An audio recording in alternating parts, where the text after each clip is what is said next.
Ini adalah kru zombie versi terbaru, diciptakan dengan tujuan untuk mengkontrol manusia. Gadis ini bernama Melanie. Dia adalah salah satu dari anak-anak ini. Setiap pagi hari bangun, kemudian dia akan berpakaian, lalu duduk di kursi roda dan mengikat kakinya pada tali pengikat. Dan kemudian seseorang bersenjata mendorong pintu dan masuk. Gadis itu menyapa orang itu. Selamat pagi, Letnan Rayson. Selamat pagi, Letnan Parks. Setelah itu para letnan itu mengunci kepala, kaki dan tangannya. Terbelenggu dan terikat sehingga harus dibantu dalam menyesuaikan tangannya dan ketika melakukannya harus diperhatikan.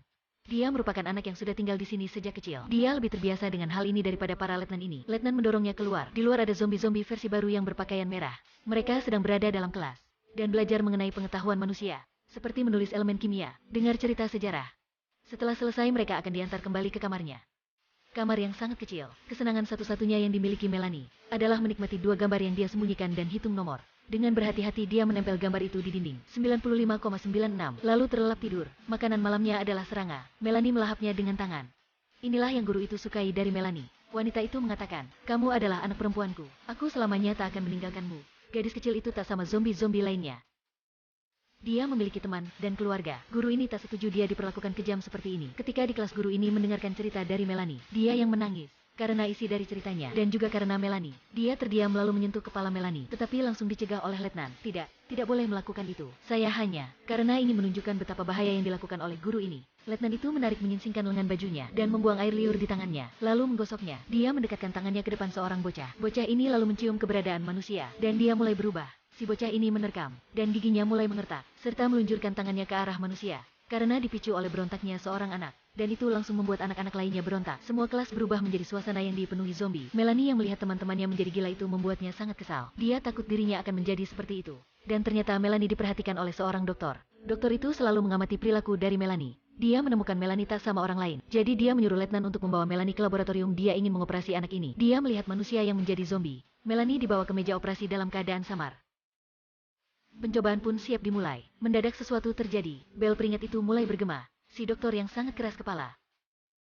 Dia tak ingin menunggunya lagi. Apa harus menunda operasi ini? Tidak, tutup saja pintu itu. Tetapi belum juga berbuat apapun. Di luar sudah ada zombie yang berhasil masuk. Zombie yang berhasil masuk itu lalu menggigit tangan si asisten. Dengan cepat dia memukul zombie itu. Lalu mengambil pisau di bawahnya dan menusuk mereka.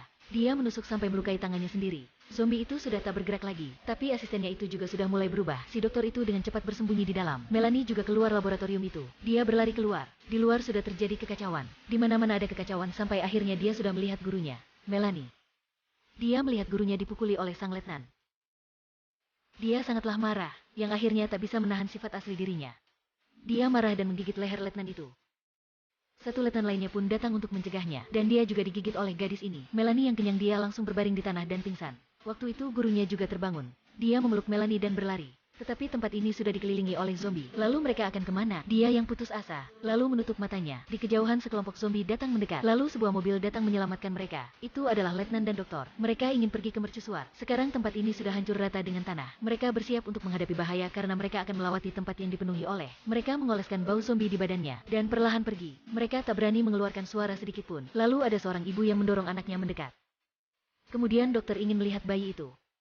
Mungkin itu adalah zombie versi terbaru lainnya. Jadi bisa meneliti lebih banyak sampel. Dia memakai kakinya untuk mencegah kursi roda itu, lalu menarik selimutnya, dan ingin melihatnya. Di dalamnya hanya ada darah, dan tikus yang sedang memakan bangkai. Ia tak bisa menahannya dan berteriak, membuat zombie itu terbangun kembali. Dalam kondisi yang menegangkan itu, letnan menembaknya untuk menyelamatkan sang dokter. Tapi suara tembakan itu menarik perhatian zombie lainnya. Mereka hanya bisa berlari, dan dengan cepat bersembunyi di dalam. Guru dan dua letnan lainnya masuk ke dalam salah satu raungan untuk menyelidiki kondisinya. Hanya tinggal dokter dan Melanie. Guru itu tak percaya kepadanya. Karena dokter sangat ingin mengoperasi dan melakukan pencobaan pada tubuh Melanie mungkin itu. Melanie, jika kamu memerlukanku langsung berteriak saja. Melanie pun setuju. Dokter, aku ini apa? Melanie yang tak ngerti tentang keberadaannya itu sebenarnya apa. Dokter pun mengingat kembali proses pengembangan zombie versi kedua ini. Suatu hari dia dengan letnan-letnan sedang mencari barang. Lalu menemukan satu rumah sakit. Orang tua dan anak-anak yang ada di sini sudah menjadi zombie.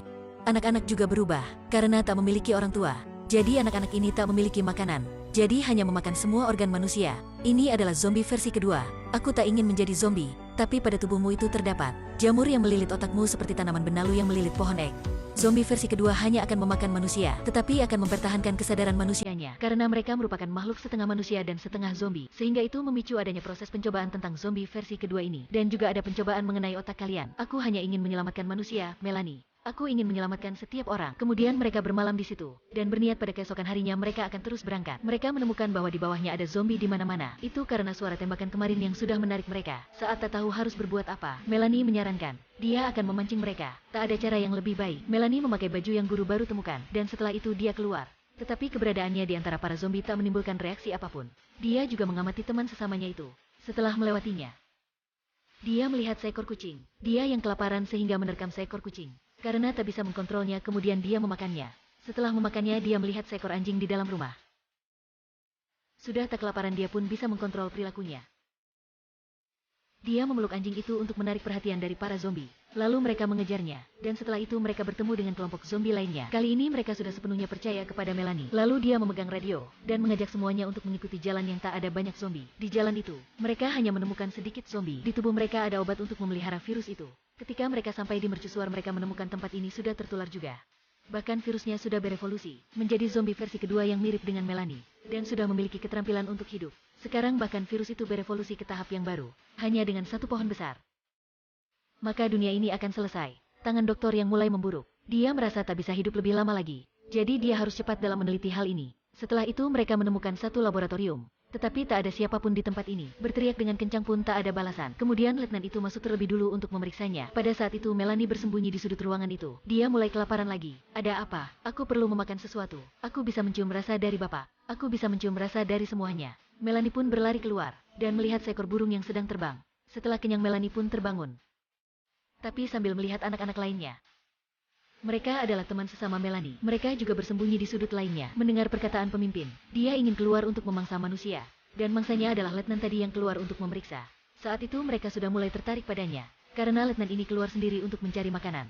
Dia yang sudah terlalu lapar. Jadi ketika melihat makanan kaleng di tanah, tak banyak pikir dia. Setelah dia kembali masuk ke dalam, dia memakannya sambil melihat majalah di sini. Tak terduga dia sudah menjadi mangsa dari anak-anak itu. Di belakangnya ada suara, sehingga dia menoleh. Itu adalah salah satu anak yang sedang memegang seekor tikus.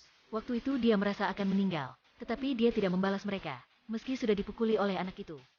Dan sekelompok zombie di sekitarnya. Kemudian Melanie mengajak semuanya untuk melewati gerbang itu. Ternyata letnan itu sudah dimakan oleh para anak zombie itu. Bajingan, mereka hanya ingin hidup. Siapa yang tak ingin hidup? Guru ngerti hal ini. Anak-anak ini merancang suatu perangkap untuk menangkap letnan itu. Waktu itu Melanie juga mengerti. Mereka di sini sekarang juga terperangkap oleh rencana zombie itu.